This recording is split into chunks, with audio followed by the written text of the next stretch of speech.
It is my privilege to present Samuel Goldman with the first McLellan Free Speech Writing Fellowship. Sam is an associate professor of political science at George Washington University, where he also is executive director of the Ambassador John L. Loeb Jr. Institute for Religious Freedom and Democracy. His most recent book, After Nationalism, Being American in a Divided Age, was published by the University of Pennsylvania Press. Sam received his PhD from Harvard and taught at Harvard and Princeton before coming to George Washington. In addition to academic work, his writing has appeared in a number of numerous publications, including the New York Times and the Wall Street Journal. Sam is one of the most respected scholars of his generation. He has a reputation for brilliance, generosity of spirit, clear and insightful writing, good humor, and among a certain set, for his refined style of attire and his writings on this topic. Very popular on Twitter.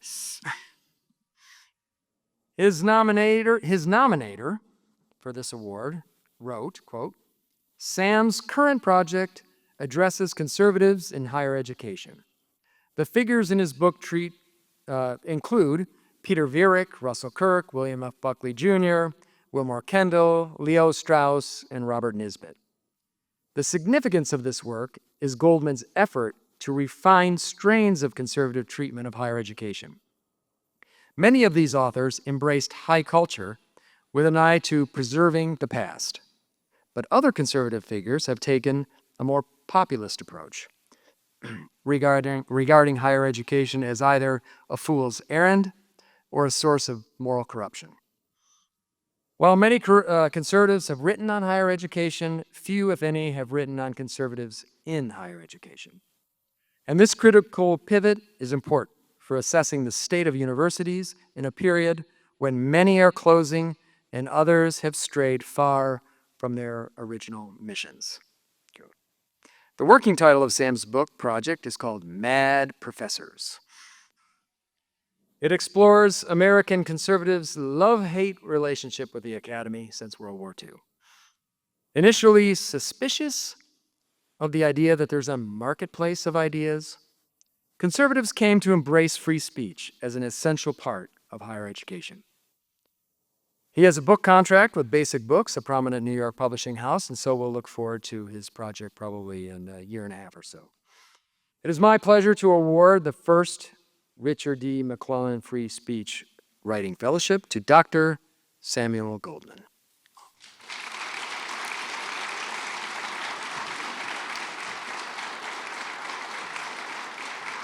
Dr. Goldman, let's take a quick picture. Yeah.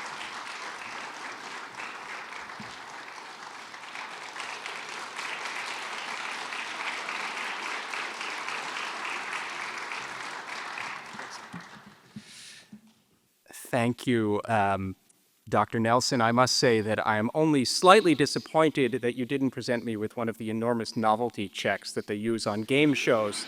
But nevertheless, I thank you for the wonderful award. It is a great honor to receive this prize from the Kirk Center, not only because of my admiration for their recent initiatives, of which the McLellan Prizes are only one, but also because of my respect for their namesake and presiding spirit, Russell Kirk. Nearly 75 years ago, Dr. Kirk was among the first to perceive the slow-moving disaster that was enveloping America's colleges and universities.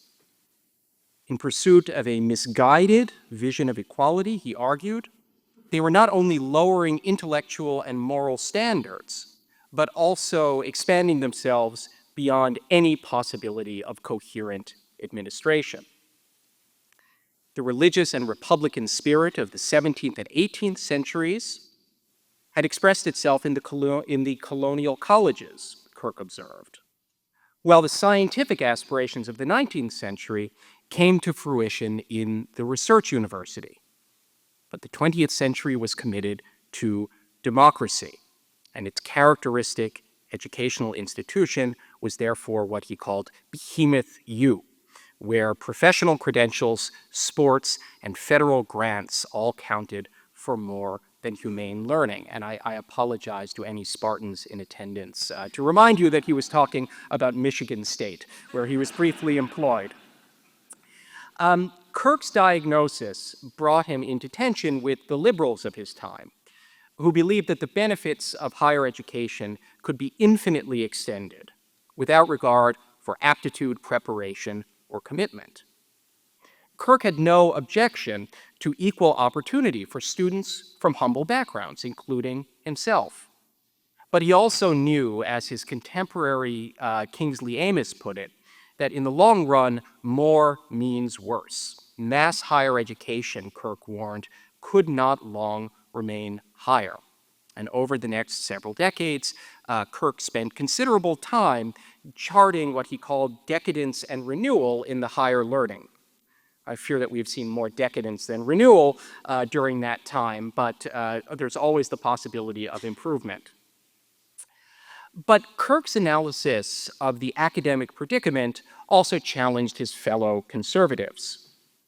Against the likes of Wilmore Kendall and William F. Buckley, Kirk insisted that there could be no academic community worthy of the name without the intellectual and professional freedom to pursue and transmit knowledge, even when that clashed with the preferences of governments, of donors, or the general public.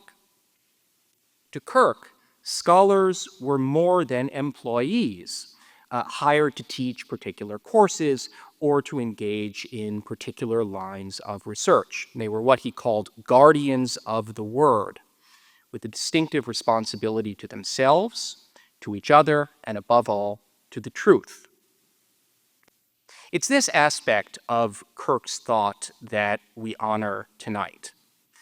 This award will allow me to continue work on my book, which, as Dr. Nelson described, will be called Mad Professors, Conservative Academics, and the Battle for the American Mind. I'm afraid that publication will have to wait until 2026, but I have to write it first. So it's coming. And I don't know whether this kind of book counts as higher learning in the sense that Kirk defended. Nevertheless, I do think that it is something to teach us about our current challenges in academia and the polarized society in which we live. And one of the lessons is that the responsibility to preserve the riches of Western civilization is inseparable from the freedom to question, to think, and to write in the service of truth that brought them about in the first place.